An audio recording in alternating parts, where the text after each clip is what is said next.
Today we're going to start with kind of an interesting demonstration that ties into the course material. And I'd like to ask for some volunteers. Great. All right, here's what's happening. We're going to have two of you approach each other until you've reached a comfortable interaction distance, and then you stop, okay? So we're going to start with, what's your name? Ken. Ken? And David, okay. Approach each other until you've reached a comfortable interaction distance. Interaction distance? Yeah. What sort of interaction? Okay, now Hiroshi's going to measure. We'll measure from the feet. Measure from the feet? Yeah. Toe to toe? Toe to toe. Okay. Mark's going to record. 2 feet? What is it? Give me the inches. 24? 24. Yeah. Okay, next pair, we want Armando and what's your name?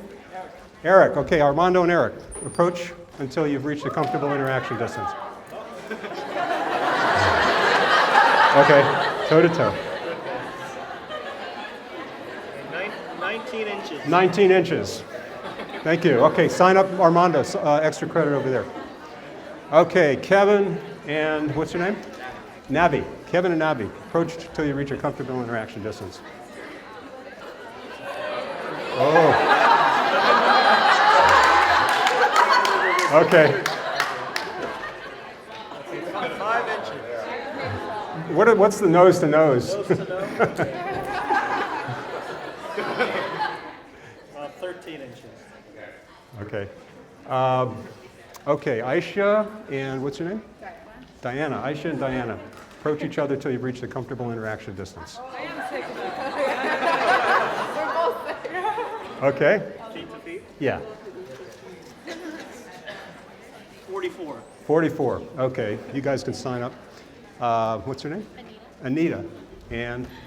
Patricia. Anita, Patricia.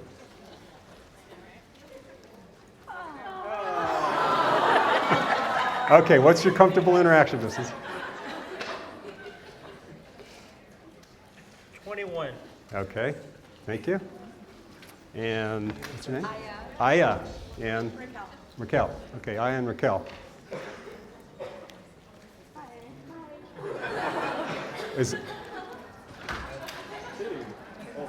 Okay. All right, thank you. So sign up for your, okay. Okay, now we got, what's your name? Ali. Ali and? Jessica. Ali and Jessica. Approach until you've reached a comfortable interaction distance.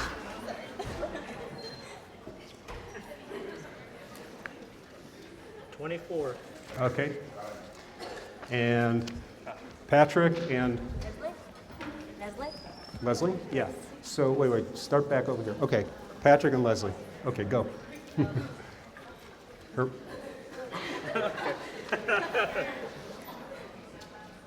33. Okay, okay. All right, Kevin? Yes. And Kevin and Karen. Okay, Hiroshi, stand back a little bit. Okay, approach until you've reached a comfortable interaction distance. Hi. Okay, let's see what your 18. 18. Okay, thank you all very much. Now, this is a little real-time experiment. Mark is going to tabulate the scores, and we're going to do an average on each of those columns. Okay, so we've got 25 for male, female, 22 for female, female, and 18. So when you read the Argyll and Dean study on interaction distances, do these data, are they consistent with that study? Are they not consistent? What are you seeing there? This is a pretty quick, non-controlled experiment, obviously. We didn't really do all the nice statistical and randomized controls. But what do you make of the data here?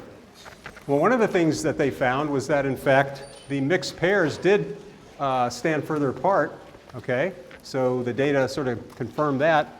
They also found that the males to males tended to be a little further apart than the females to females. So that's a little different in these data, because you've got the closest distances here compared to the female-female pairs or dyads. So this is just kind of a quick indication of some of the kinds of methods and strategies that have been used to study personal space and interpersonal distance regulation. Now today, building on these themes, we have a special visitor who is one of the world's foremost environmental psychologists. So Mark is going to play. Couldn't be here in person, but it's going to be here on tape. So how come you're not going over there for dinner? Jerry, we don't care much for the Costanzas. We can't stand them. Really? Since when? Since always. We've never liked them. Why? Well, they're so loud. They're always fighting. It's uncomfortable. You never notice? Oh, I noticed, but they're from your age group. I didn't think you could detect abnormal behavior among your own kind. Well, we do. Yeah? It's us. Come on up. Elaine, you don't have a problem with her, do you? We adore Elaine. She wants to say hi. She's with her new boyfriend. What's he like? He's nice, bit of a close talker. A what? You'll see. Boy, I really had no idea that you felt this way about the Costanzas. They're exhausting. It's like being in an asylum. Sorry,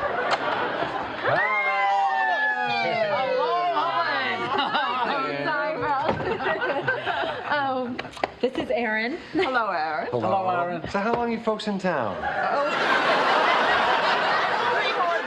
3 more days, and then we're off to Paris. We're going with the select charter group. I love France. I was just there last year. In fact, you know, I still have an envelope full of French francs. I'll give them to you. Well, we can't take money. Oh, no, it's a gift from us. Oh, that is so nice, Erin. Isn't he nice? So listen, has Jerry been showing you a good time? No, I haven't. You know, I have a friend who works at the Metropolitan Museum of Art. How'd you like a behind-the-scenes tour? Really? You could do that? Easily. It wouldn't be any trouble? Of course not. When do we go? How about right now? I'm ready. Are you sure? Yes. Okay, let me get my coat. Elaine, what do you say? Well, I don't think so, Erin. I have plans. Oh. How about you, Jerry? I'm sorry. You sure? Could examine the artwork up close. Maybe I'll try and catch up with you. I know that'll happen. All right, we're off. Okay. Let's go. Okay, bye-bye. Have a good time. Bye. See everybody later. Okay. okay, now that's just the first part. We got one more. Listen, I'll call you later. Okay, bye. Well, I should be going. Oh, thanks again. Goodbye. Bye-bye. Hey. Oh, you must be Kramer. I've heard about you.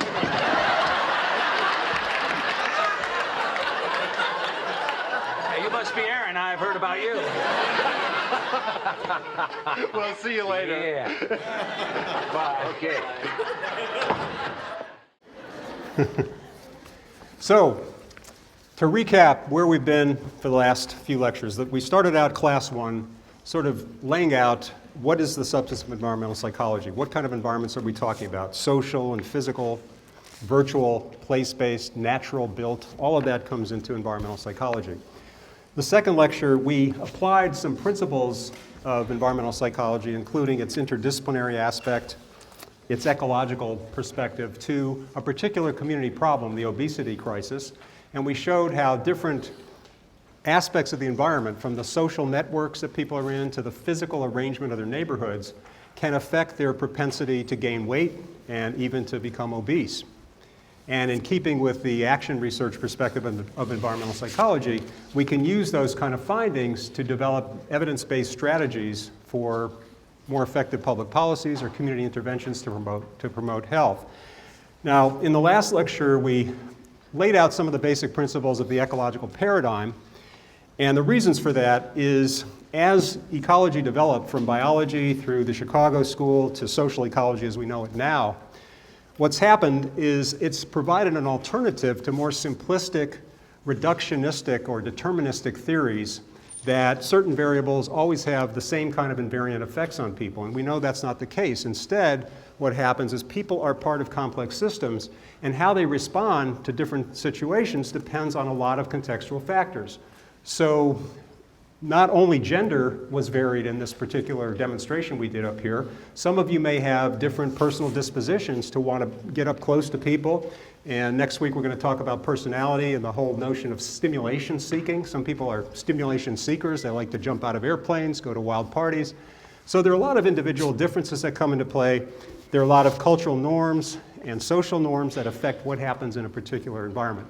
So ecology has provided a more comprehensive, contextually sensitive approach to understanding environment-behavior relations. So that's why we go through it and sort of lay the foundations or the framework for environmental psychology rooted in those ecological principles of systems analysis. Now today we're going to go into a little more detail about what we mean by systems, open systems theory, and then talk about what happens when systems go awry. They go out of sync, people aren't fitted or congruent with their surroundings, so they experience strain. And when they experience strain, they experience physiological and psychological stress.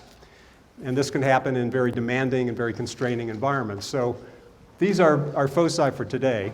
And to begin with, in the next slide, last week I talked about how people ideally like to optimize their relationships with their surroundings. They like to work back on the environment and change it at time 2, and the environment then affects them, and then they change it and modify the environment further at time 3. So it's a give and take, transactional or reciprocal relationship. It's not just a one-way deal.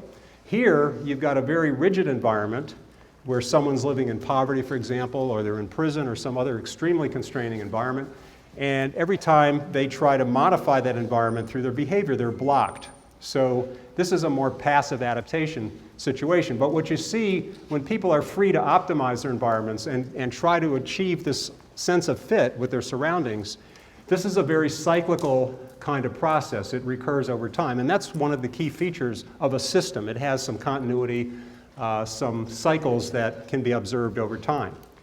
So in the Katz and Kahn article assigned for this class, they lay out these 9 basic principles of systems theory. And it's important that you understand what these mean and how they work together. So what do we mean by input? Anybody have an example of input into a system or in systems terms? What would be an input, a throughput, an output? Yeah. Okay. So a system takes in raw material. We eat a meal, and that's the input, and then the throughput is our digestion, and then the output is our energy. We're able to do work because we've ingested those calories. Or if we're in a team, we take in information, that's the input, the team processes that information, and through collaboration they come up with a new theory, a new insight, and then they publish that, that becomes their output. So whether we're talking about social systems or biological systems, these basic input, throughput, output cycles are key. These go on over time, and you can see the recurrence. What does negative entropy refer to in systems theory? What do we mean by entropy and then negative entropy? The notion of entropy, the second law of thermodynamics in physics, is that all systems tend toward their least organized state. They want to go to the most disorganized state. So life tends toward death, for example, dissolution. Groups, when they're formed, often dissolve and morph into other organizational forms. So negative entropy is the system's capacity to resist that and stay organized. So a program like social ecology or a school of social ecology wants to stay put. It wants to continue rather than be disbanded and changed around. So that's a kind of negative entropy. It's the effort of a system to sort of stay whole, remain intact. And we know that systems are always changing. They don't always get to stay in a stable form. But negative entropy is that resistance to this dissolution tendency in nature. Negative feedback encoding is when the system is having a hard time staying whole and staying organized, it gives itself feedback that something's wrong. So when you feel exhausted from studying too hard or not getting enough sleep, you get certain signals. You can't think as clearly, you can't get your work done, you're more irritable with your friends. So systems have ways of giving us feedback that we're out of sync and we need to go back into equilibrium to find that balance or congruence with our surroundings. Dynamic homeostasis means that systems are constantly trying to maintain that sense of equilibrium with their surroundings. So when systems get knocked off a kilter and they lose that equilibrium, there's an effort to try to regain it. Differentiation is the idea that systems often develop duplicate or redundant ways of achieving the same system state. So I can eat different foods, different sets of foods to arrive at the same number of calories, for example. They may not be all the same nutritional value, but I can pretty much approximate the same number of calories by eating different combinations of foods. And one of the things we learn in the interpersonal distance studies that we talk about today is that when you look at how people maintain a comfortable interaction distance or level of contact with other people, there are different ways to do that. So one way is physical proximity. If you want to be closer to somebody, you move in closer. If you don't want to be close to that person, you might move away. But what happens when you can't move away? You're stuck in an elevator, you've got a stranger right on top of you. So what do people do? What's another way of achieving equilibrium when your space is too close for what you want with another person? What's another way to kind of relieve some of that strain? Kevin? You don't make eye contact with them? So you avert eye contact. You don't gaze at them. You look away. So how many of you have ever been walking down a street, a sidewalk, and you're approaching somebody and you're looking at them, and then you get about 10 feet away and each of you starts looking away rather than saying, oh, how do you do? So oftentimes as our physical proximity increases, there are other ways to reduce that sense of closeness to get to a comfortable interaction level. So that's what we mean by differentiation. There are different ways to kind of get to the same end state. And finally, equifinality is the idea that we can use those different mechanisms or strategies to arrive at the same end states. And often systems, as they remain and they survive over time, they get more and more differentiated. So as life has evolved on Earth, it has become more and more differentiated. The species have become more complex. The cells and the organs have become more differentiated at a biological level. So these are the basic characteristics of open systems, and you can apply them to social systems, biological systems, cultural systems. Yeah, I've got a question. What's your name? Jessica. Throughput. Throughput is taking the inputs that a system brings in and changing them internally in the system. So digestion of food would be a kind of throughput. Or you go out on the internet and you're working on a term paper and you gather all kinds of information from Google and all kinds of sources, Google Scholar and different places. And then the throughput is how you integrate and combine that as you develop your paper and you develop an outline for what you want to say. So throughput is that ability of a system to take the inputs and through the processing of the information or the food or whatever the input is to come up with meaningful, useful outputs or products.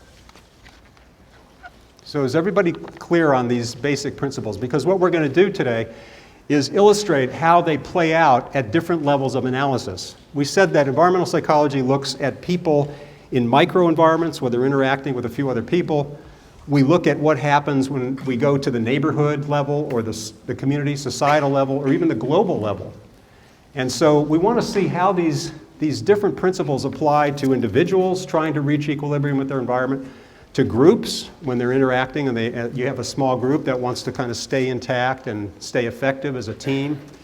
And finally, for a whole population. In the Wynne Edwards article assigned for today, that's written by a population biologist who has observed a number of very interesting systems principles that work to keep equilibrium between a population size and the resources available in its habitat. How does that happen? And it's a very interesting paper because it led to a transition from sort of Darwinian checks on population size like disease and food supply and predators and things like that, extreme temperatures, to a more internal regulatory notion that populations have these mechanisms such as territorial behavior, as dominance hierarchies, that regulate their size so that they don't overstretch and overconsume the food resources in their habitat. So we're going to talk about Wynne Edwards a little bit later. So let's go through these examples. Stanley Milgram's article is very interesting. It's a paper about how people living in a large city like New York have to adapt and cope with all that stimulation, the thousands of people that they run into each day. And what are some of the ways that individuals develop coping strategies to maintain equilibrium, to not get overwhelmed by all that urban stimulation, to keep their negative entropy or their organization? So that's an example at the individual level of analysis. We're also going to talk about Argyll and Dean's study, which is very much like what the demonstration we did today. Eye contact, distance, and affiliation or intimacy level. And this is an analysis of systems principles at the group level, as is the Bales and Wicker articles. Bales talks about the pendulum model and dual leadership models of groups, and we'll say what that is. But those are ways of keeping homeostasis in groups, and it shows the differentiation in groups that we were talking about. Alan Wicker is a student of Roger Barker, who came up with the idea of behavior settings. And we'll talk about behavior setting as a kind of eco-behavioral unit and how it is that these behavior settings maintain their longevity. They, instead of dissolving, they're able to remain viable and maintain their equilibrium with their environments. And finally, the Wynne-Edwards paper I was just describing, self-regulating systems in animal populations. So we're going to look at systems principles from the individual, the group, to the population level. Okay. Stimulation overload. This is the focus of Milgram's paper on what it means to live in a big city. Overload is a situation where our inputs, we're getting inputs too quickly and too numerously to process them effectively. Too many too quickly. This can happen to an air traffic controller who's trying to manage several flights coming in at the same time. And in fact, this is one of the highest burnout occupations that we know of. The people in those roles often get sick earlier, they often have to retire earlier because there's so much pressure on them sort of keeping people alive in these airplanes, avoiding air crashes, that they often get overloaded, and that takes a toll on their health. By the same token, you can work in a very noisy, distracting environment where there's not enough separation between yourself and other people, and you experience a similar kind of overload. And sometimes people will put on earphones, they'll tune out the acoustical stimulation, although in this situation, there's still all that visual commotion as you look across the cubicles and you see what's going on in the whole office. So you can't really isolate yourself very well there to maintain equilibrium. So these are all sort of examples of where overload can set in and be a problem. And this is examples of urban density, and this is rush hour on the 405 freeway here in Orange County, Shanghai, Times Square in New York. But often our stimulation is place-based. It comes from crowding, it comes from noise, it comes from being jostled on subways when you're packed together with a lot of people. In Japan, when you get on the subways there are often people that push people in to cram in as many people as possible so that the trains run more efficiently. And it's an example where our personal space is completely violated, so people have to cope with that while they're on the train in other ways, psychologically. So how do the urban dwellers in Milgram's study cope with overload? And what are some examples? Can you give me some examples of how these things happen in cities where urbanites become a little more impersonal, they become more laissez-faire about trying to help other people out who get into trouble in the city if they're a stranger? What would be an example of allocating less time for each input or disregarding low priority inputs? How many of you lived in New York City or some big metropolis? Okay, Amber. I lived in Los Angeles for a little bit. Okay. Sorry. There, not really knowing anybody, so I never really met my neighbors. It was just, focused on other things. Okay, so often in large cities, people get kind of insular. It's a little bit harder to go out and meet everybody like you would in a very small town where the norm supports being friendly and doing that. But in a big city, if you tried to do that every time you bumped into someone on the sidewalk, you'd run out of energy. You'd go into entropy. So in a large city, what the urbanite tries to do is screen out low priority input. So when you walk down the sidewalk in Times Square, you avert eye contact. You don't look at anybody in the eye. That's one of the first rules in New York City. You sort of avoid eye contact if you can. Or if you're walking over a body in the street, you don't stop and say, hey, can I help you out? What's happened to this homeless person? Or, can I help this person? Because often those kinds of responsibilities are shifted to the social service agency or some other institution in the city. When people ask for information, we don't go out of our way so much. We tend to keep it, very quick and succinct if we have to interact with strangers. We don't list our telephone numbers. We use, of course, now, most people have answering devices. If they have a landline or if they're using cell phone, they can see who's calling, and they have a lot more choice over who they're going to answer the call for. Filtering out strong involvements. You tend not to get involved with the vast proportion of people that you meet, and rather you keep your social networks to very small circles of confidants and close friends, and creating institutions to handle the load. Bus drivers in New York City will not make change. If you don't have the right change when you get on the bus, they won't break $1 and make change. So you have to get on that bus with the right change. Whereas in a small town, they'll go out of their way to accommodate you. So these are some of the urban coping strategies that enable an individual living in a high stimulation, overloading environment to keep a sense of equilibrium by not getting overextended. Now you put that person in a small town, they're not going to look so good. They're going to seem impersonal, they're going to seem a little bit mean, gruff. And yet if you put the rural person in a large city, they're going to get exhausted because they're going on the basis of their norms that they want to try to be friendly to as many people as they can, and they can't keep up because there's just so many inputs coming at them because of the overload. Now, I mentioned in that situation of people getting crammed into a subway that personal space or the ability to optimize and maintain comfortable interaction distance just goes away completely because you're crunched together with a lot of strangers. So people tend to, in those situations, regard each other as non-persons. They look away, they don't interact, they don't converse, and they find ways to compensate for the fact that their personal space is being violated. Now, this definition that Robert Sommer proposed is the idea that we all have these invisible boundaries around our bodies, this personal space bubble, into which intruders may not come. Now, in point of fact, intruders can come into our personal space, but it makes us uncomfortable. So typically, we're going to want to pull back, we're going to want to retreat, or we're going to want to look away to compensate for that strain of having violated personal space.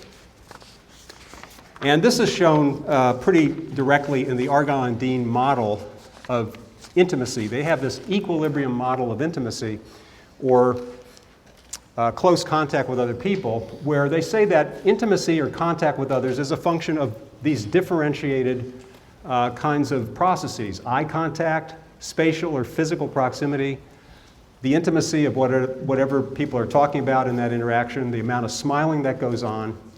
And these things can be interchanged. They're sort of fungible. You can get to the same level of psychological contact or intimacy by changing around what mechanisms you use in a particular situation. So they went ahead and they did this first study in the laboratory where they had individuals approach either a photograph of another person, a real person who had their eyes shut during the time that the person was approaching them, and they were working for the experimenter, so they were told to keep your eyes shut while this person approaches you, or someone with their eyes open. And what you can see is that for adults and also for children, there's this tendency to stand further away when you're going up to a real person who has their eyes open. As soon as someone closes their eyes, that shuts down a certain amount of stimulation, and so you can approach them more closely. And that's what we mean by equilibrium there.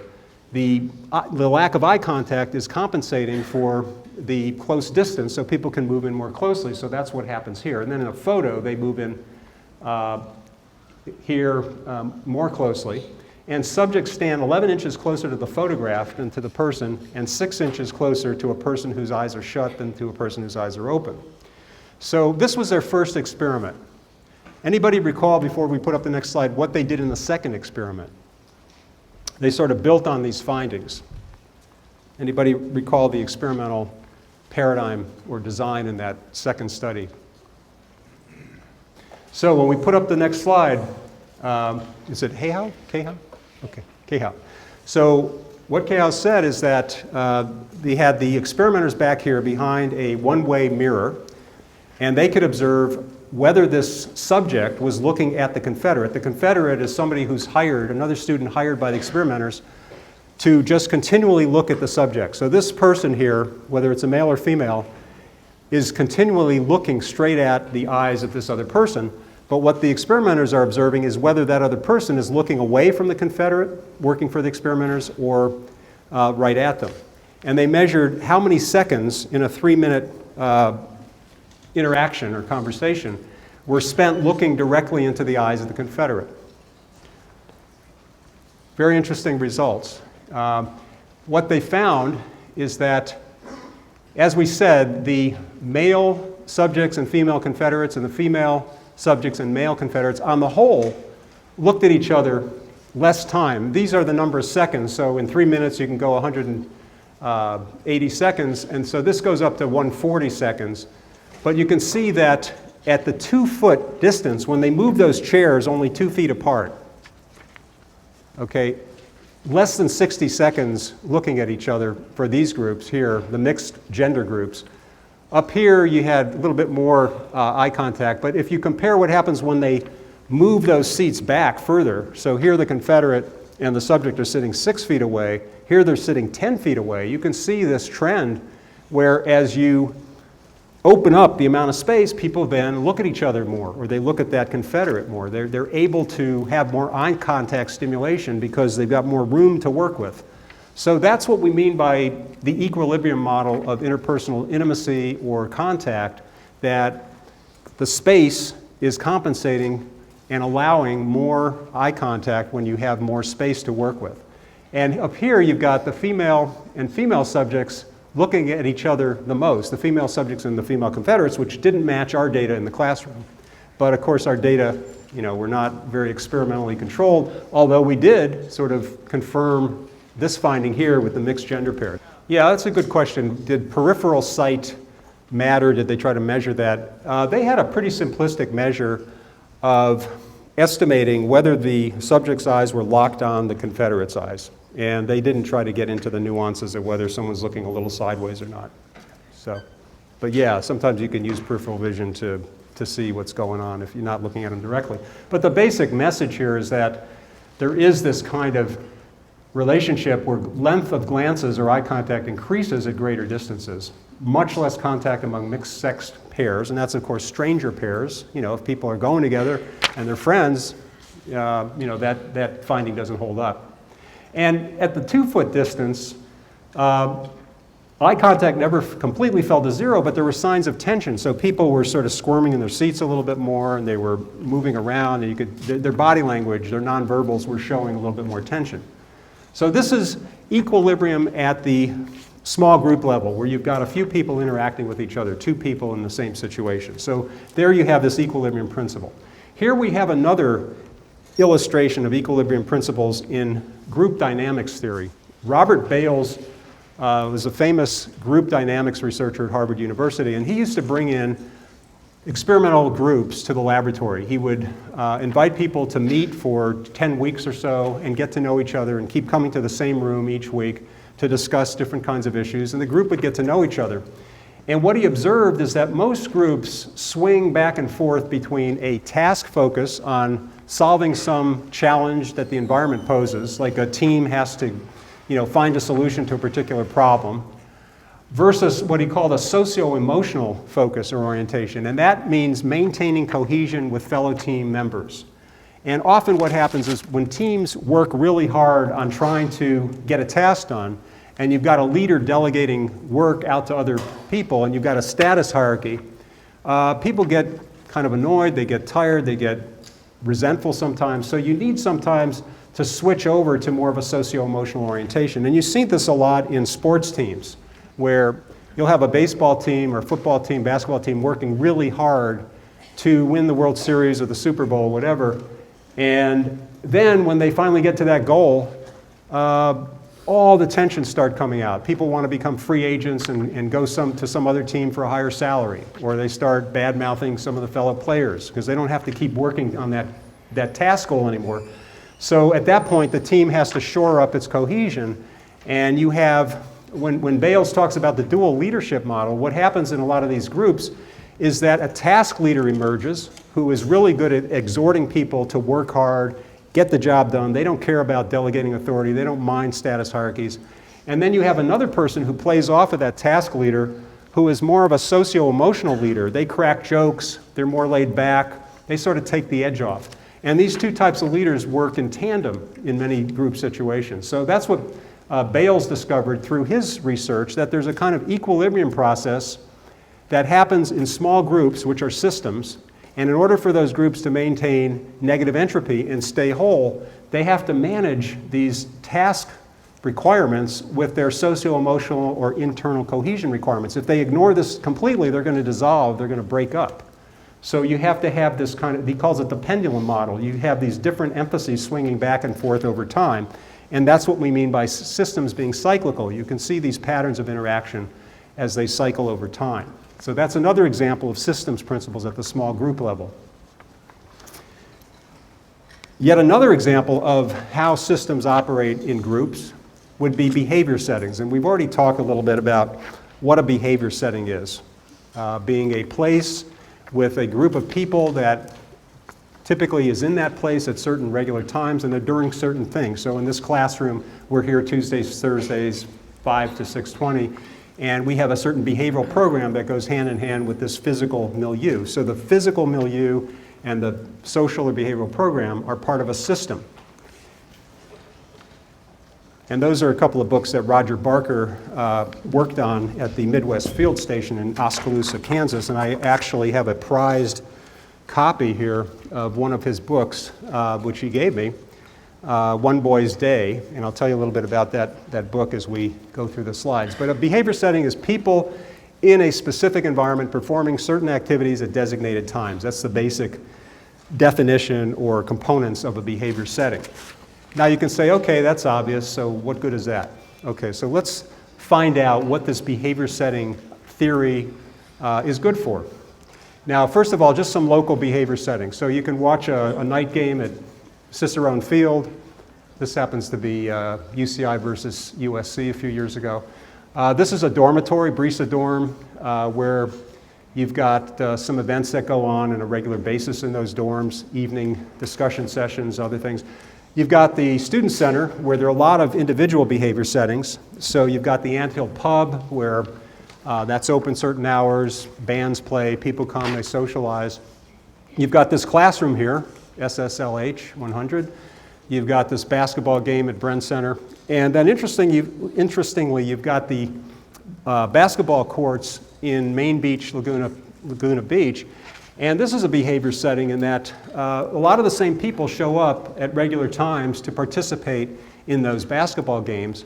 But if you go a little bit further out on the beach here, where you bring a blanket and you just lay down your blanket and you hang out at the beach, that's not so much an organized behavior setting, because the people that are lying next to you on the next blanket aren't really interacting with you in a structured way. So that's a more of an aggregate setting, but it's not an organized system like a behavior setting. But this basketball court here, or the volleyball courts at Main Beach, are behavior settings because they have a regular program that's attached to that particular place. So this is the book I was telling you about that Barker and Wright published. And what they did, this whole book of 300 pages is about one kid's 24-hour day where they followed him around into each behavior setting he went with his parents or his friends, and they tracked what he did there. And you could say, wow, that's kind of boring. Why would you follow one kid and write a book about that?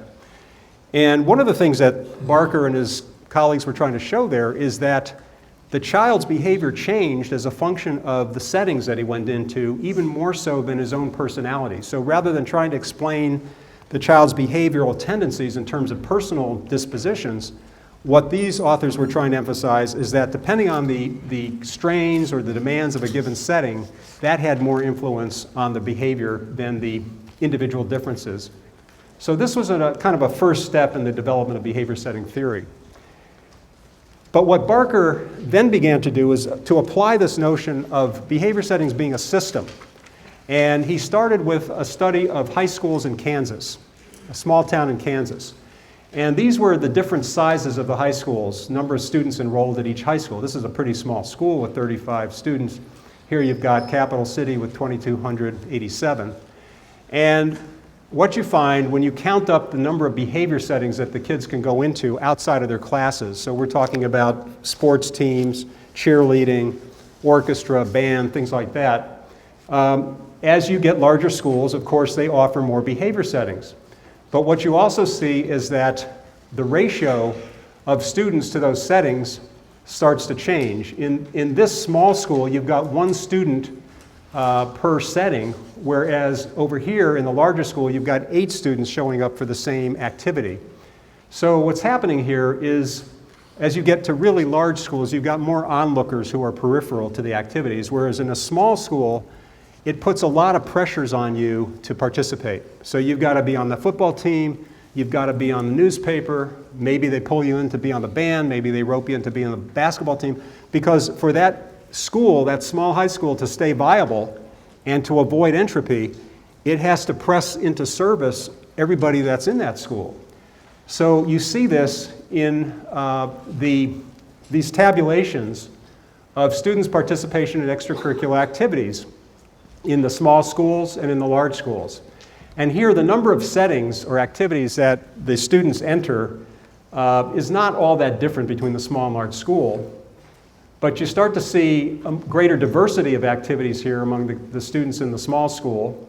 And what you really see in terms of the differences are in terms of where they have responsible roles, like where they're president of a club or they're leader of the team.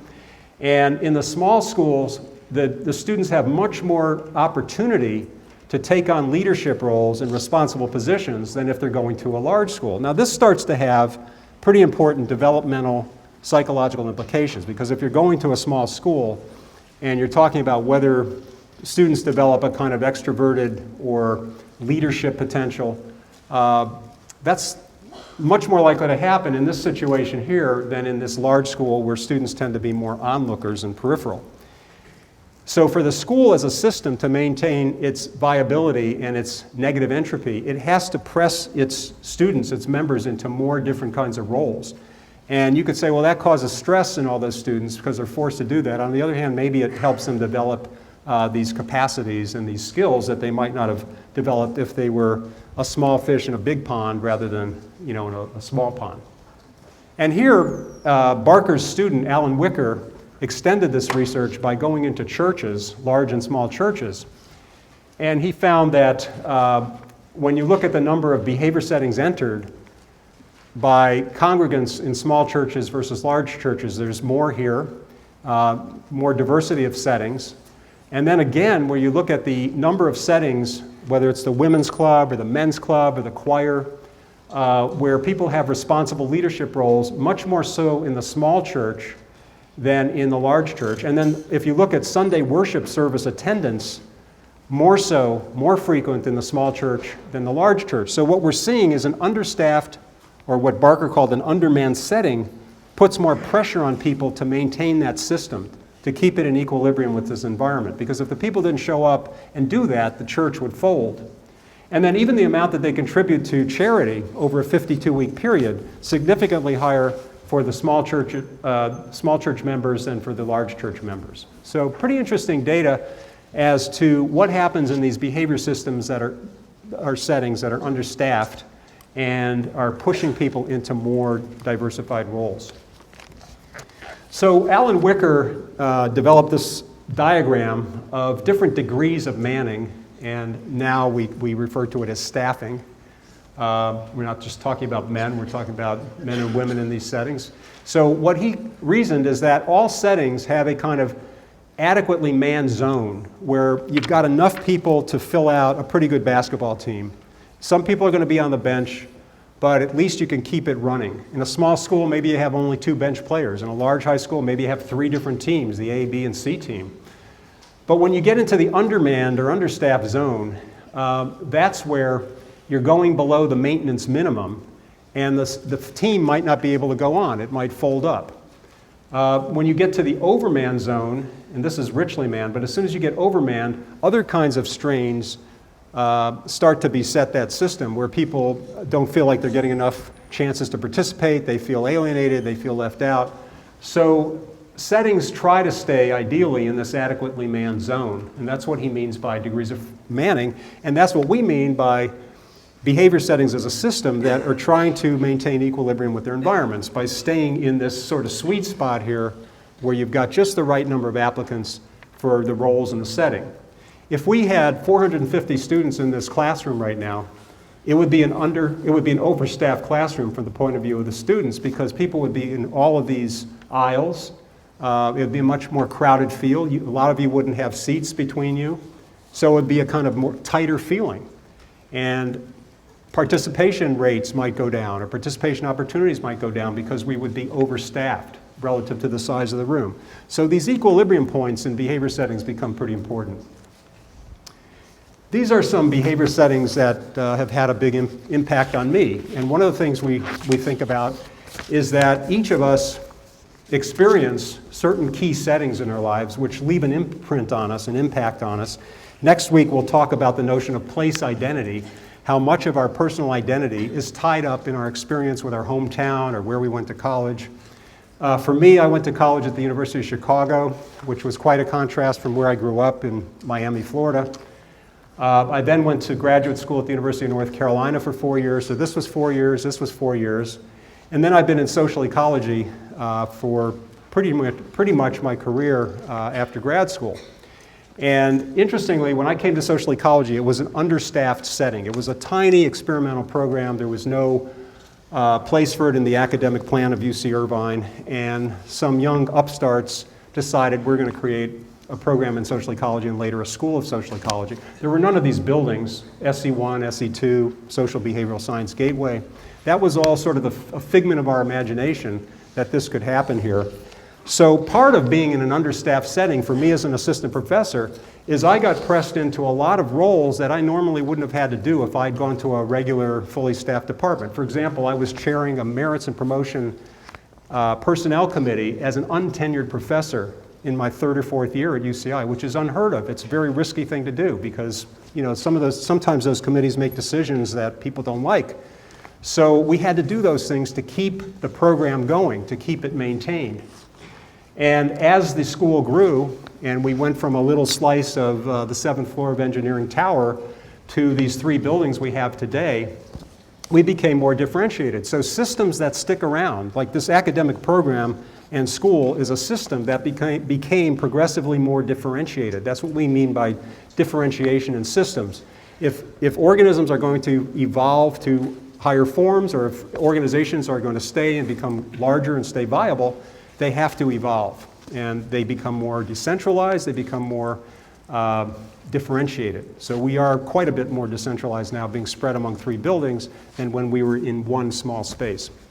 So each of you should think about what are the key behavior settings that have affected your identity, and how have they affected you? Did you go to a small school, a large school? What were the pressures on you to participate? How has that affected your personal dispositions? Now, one of the things that's happening today is we have virtual behavior settings, or sites on the internet where people go to hang out with other people in a chat room or Second Life community. There are many settings that are built around people's common interests in a particular health problem or hobby. So these are now virtual behavior settings. This is something that Barker could never have envisioned when he was writing his books back in the 40s and 50s. But these virtual places develop a kind of sense of place through their sustained interaction that people have in those portals or in those internet sites. And the next slide here, Mark Combs, for his senior honors thesis at UCI, did a study of Second Life. So this is Mark's avatar here when he was participating in Second Life, sort of observing what was going on in that community. And he'll tell us about that actually a little bit later in the course when we talk about environmental psychology of the internet. So this last example of systems principles applied to the population level of analysis. We've talked about small groups, we've talked about individuals, but what about whole populations? And there's been a lot of research on how animals come into equilibrium, animal species living in particular habitats achieve equilibrium with their surroundings. And Wynne Edwards was one of the first to discover through observational research this concept of territoriality, which results in his terms in a parceling out of the habitat into a mosaic of breeding and feeding lots. So territoriality enables animals in a species to lay claim to a particular parcel of land, whether it's a nest in a tree or a particular cave or whatever it is, and it's basically associated with biological functions of food provision and mating. And we're going to talk about how in human populations, and this will come in the next couple of weeks, how human territoriality has become much more differentiated, where we talk about our cars as being our territory. And it's not associated necessarily with biological functions, but as status. And we talk about copyrights and patents as kinds of territorial behaviors. But for animals, which is what Wynne Edwards was studying, he found that territorial processes help maintain the balance between population density and local resources within the limits imposed by the carrying capacity of the habitat. So what is the carrying capacity of the habitat? Anybody recall what that is? Yeah, so the carrying capacity for a given species in a given habitat is how much food resource there is, and once that gets overextended or overconsumed, the animals can't live there anymore. They're going to starve, they're going to have to migrate, they're going to have to do something. So that's the carrying capacity. The ceiling density, on the other hand, is a level of population density at which negative feedback signals start to go to members of that population that they're too crowded, they need to spread out. And we're going to talk about how that works as a kind of equilibrium maintaining system. So the ceiling capacity gets reached before the carrying capacity, hopefully, because if you exceed the carrying capacity, the animal community is done. They die off, they starve, they have to move somewhere else. So the ceiling density is the point at which they start to realize through different kinds of signals that they have overextended, they're overextending their resources in that area. And Wynne Edwards really extended some early thinking of the evolutionary biologist Darwin by going beyond these traditional checks on population size. Before Wynne Edwards' theory of territoriality, the main checks on population size were assumed to be the presence of predators that attack animals of a given species, the amount of food available in a given environment, physical factors such as climate, climate extremes, where you get, we're going through global climate change, so that affects certain species who are much more sensitive to climate change than others, and mortality from disease. So these are all reasons that animal communities can get sick, they can die off. They're external to the population or the community itself. And what some of the research on crowded animal communities found is that when you put rats or some other species in a defined area, you give them all the food they want, you maintain optimal temperature for that species, you get rid of predators, and you control for disease, what happens is they still reach a density point where you start seeing these problems where infants are dying off prematurely, or you have hyperaggression incidents where animals in that community are fighting with each other and sometimes injuring each other. You have other animals sort of cowering in the corner. So John Calhoun referred to this as the behavioral sink, where sort of the worst stuff starts to happen when you exceed that ceiling density. And even though Darwin's checks on population are all controlled for, they have plenty of food, good temperature, no predators, no disease to speak of, they're still experiencing these internal strains and stress which brings down the size of the population. So rather than breeding indefinitely, they start to die off. Certain animals get hit harder by these stresses. And what Wynne Edwards reasoned is that contrary to Darwin's external checks on population size, animal populations have these internal regulatory mechanisms that keep their community, their numbers in check or in balance, equilibrium, with the resources in their environment. So the whole notion of ritualized displays of aggression, and this is a kind of negative feedback system or signal within an animal system, where you reach that ceiling density, animals get uptight because they're bumping into each other more often, and they start to get more aggressive, especially the dominant animals. And there's this dominance hierarchy that most species show, where there's a differentiation between the dominant animals who can lay claim and hold territory, and the subordinate animals that aren't able to hold territory, they have to migrate or be more vulnerable to predators, because predators can attack them more easily if they're not in a home base or territory. So territoriality, spreading out, maintaining comfortable interaction zones, claiming home bases, nests, other kinds of territory. That's an important aspect, an important internal check on population size in Wynne-Edwards' model. And finally, for those unfortunate animals that don't get to have territory, they often have to migrate somewhere else or face the possibility of extinction if they stay in that same area because they're more vulnerable than the dominant animals. So these are some of the internal regulatory systems or processes that keep that animal community in balance or synchrony with its surroundings. We talked about person-environment fit in environmental psychology, and this is what we would call animal population environment fit in terms of their size relative to the resources provided in the environment. Yes, question. That's a good point Sean's making, that the migratory process, which happens for the less dominant animals, also has an evolutionary advantage in keeping the genes of that species around if they can find an appropriate place to migrate to. If they're on an island and they can't fly to another island, they may be in trouble. But yes, that can have those positive evolutionary consequences, like you're saying. Now, when systems go, we've talked about the individuals living in cities in Milgram's study. We've talked about behavior settings where the setting has to have enough members to keep it going, and the members in those settings, especially understaffed settings, get pressed into doing more leadership roles. We talked about the pendulum model of group dynamics in Bale's studies, shifting from the task orientation to the internal cohesion or socio-emotional orientation. Now, when systems aren't able to do this effectively, the members of those communities, whether they're animal populations or human groups, become stressed. And so I want to just walk through a few basic principles of stress theory. This person here, Hans Selye, is regarded as the sort of discoverer of stress, the idea of stress.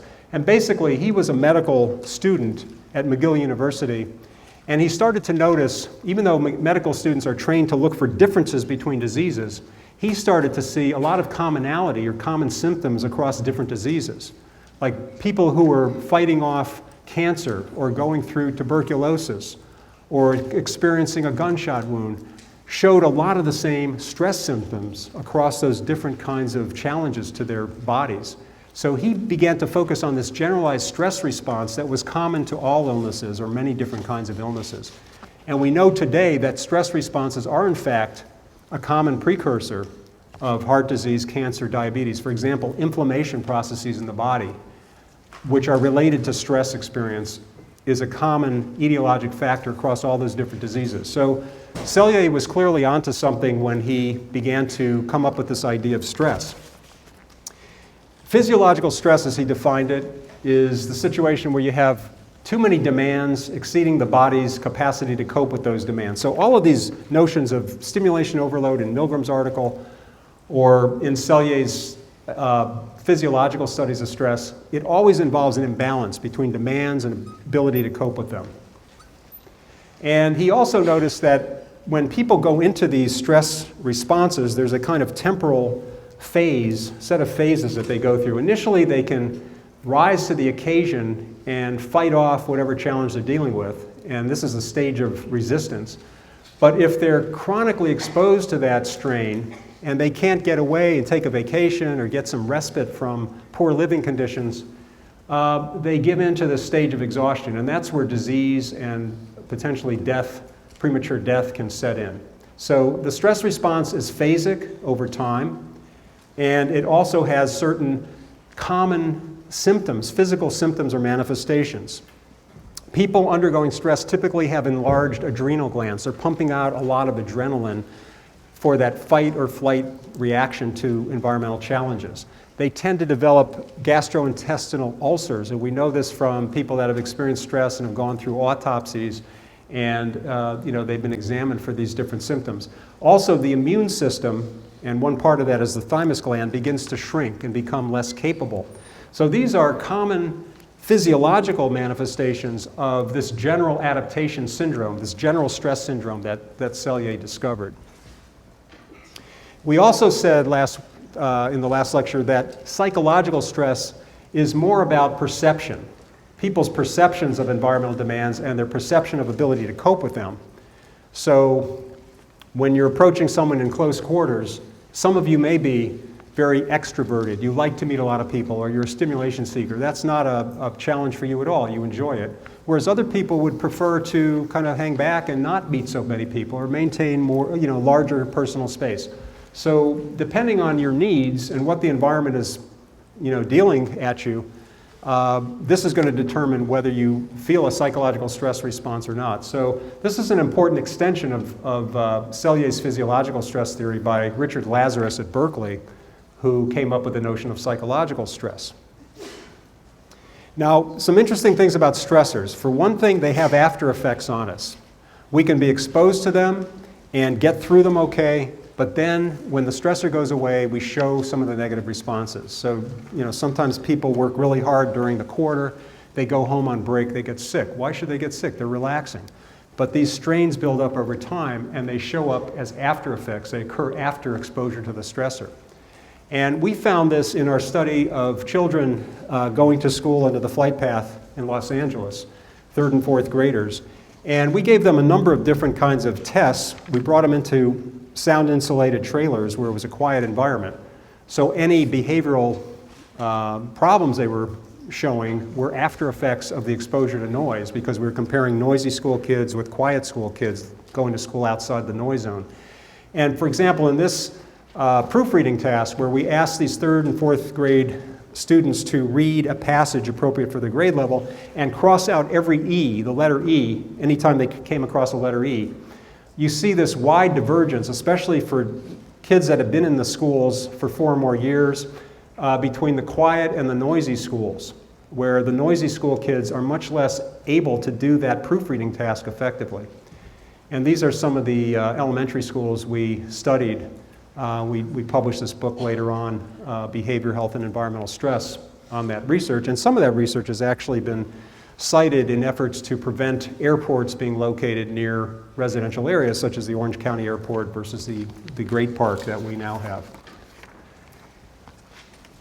You see after effects to stress in a lot of different professional situations. So we know that this book that was published about medical errors in surgery and in treatment of people in hospitals, there's a lot of errors that happen by physicians, nurses, air traffic controllers because they're overloaded. They're trying to process too much information. And that's what we mean by those negative consequences of overload. They strain your attentional capacity to the point where you're not as effective monitoring your environment. People get more irritable and aggressive when they're under strain.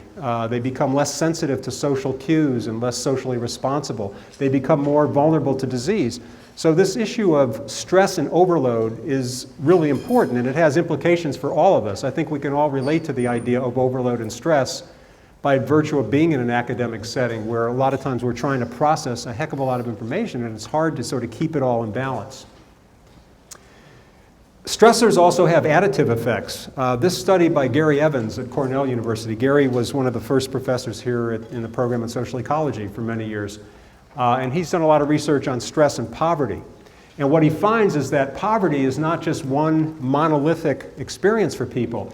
It involves poor housing, noisy and crowded schools, neighborhood violence exposure and fear, broken families, low household income, environmental racism issues where you have more exposure to pollutants and contaminants. So all of these are multiple whammies on people that are living in poverty. So stressors have multiple effects in many cases. They're not just a single kind of phenomenon or single factor, but they involve many different challenges and strains on people.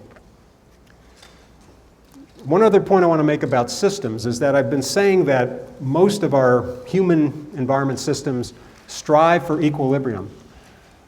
Maruyama published a very interesting paper that documented that many systems don't counter their deviations. They don't go to equilibrium. Instead, they're deviation-amplifying.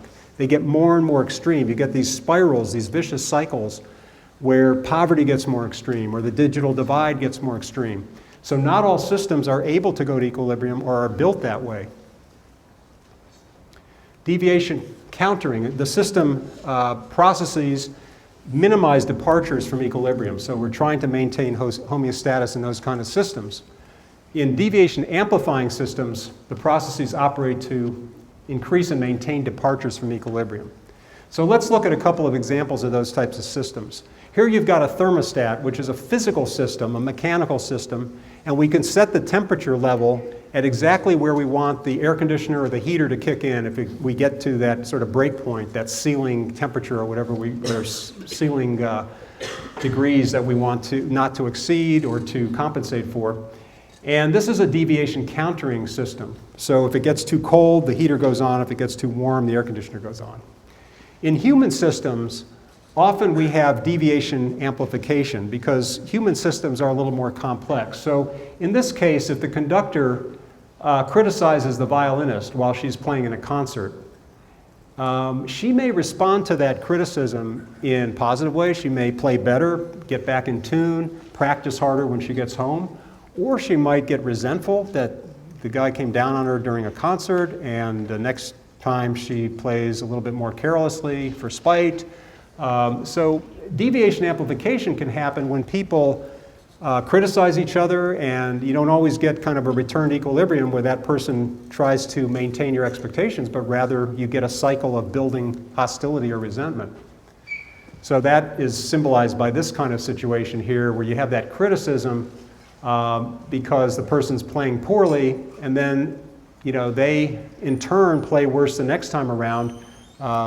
Now, if the person really respects the conductor and wants to please that person, then this would be a positive sign. That is, they would be trying to bring their behavior back into line with their expectations to reach some kind of equilibrium. So often in human systems, we have these deviation amplifying processes. A coach can criticize a player. That player may try just that much harder next time and do better in the next game, or maybe they don't like the fact that they were humiliated in front of the rest of the team. They play worse the next time. The digital divide is a good example of how you have this deviation amplification between the information rich and the information poor. So that's a deviation amplifying process. So it's an important distinction in systems theory. Now, just to recap, this is where we've been in the last lectures. We talked about the origins, the interdisciplinary scope, the action research orientation of environmental psych. We laid out the ecological paradigm and systems theory as a basis for understanding people-environment relations, as alternative to deterministic explanations. And then today, we looked at what happens when you have a lack of congruence or fit. You have these stress reactions, and we looked at systems principles across several levels. Now, the last slide here, I just want to call your attention. This is what we're going to be doing the next few weeks. We're going to go through these substantive areas of environmental psychology research, and these are very interesting areas: environmental cognition, cognitive mapping, personality, human spatial behavior.